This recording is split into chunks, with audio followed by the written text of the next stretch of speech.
Magandang umaga po sa inyong lahat. Inaanyayahan ko kayong magkape at pandasal. Ako po si Archbishop Chito Tagle ng Manila. Pagnilayan po natin, tayo ang tahanan ng Diyos.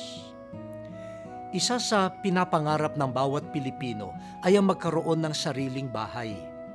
Kaya nga tayo ay nalulungkot kapag maraming homeless. Paalaala ito na hindi natutupad ang isang mithiin. Pati naman ang mga may bahay na ay nagsisikap pagandahin ito o kaya'y makakuha ng mas maganda at malaki pang bahay sa hinaharap. Mahalaga sa atin ang bahay. Subalit ang bahay ay hindi lamang tirahan.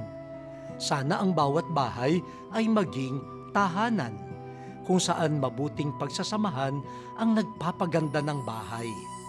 At upang lalong gumanda ang tahanan, sana laging pagharian tayo ng Diyos. Tayo ang tahanan ng Diyos. At ang bawat bahay ay nagiging tahanan kung magiging makadiyos tayo. Huwag lang tayong magpaganda ng bahay. Sabayan ito ng pagpapatatag ng tahanan kung saan kapiling lagi ang Diyos. Kaya sabihin natin, O Ama, manahan ka sa amin. Mapasa amin ang iyong paghahari. Amen.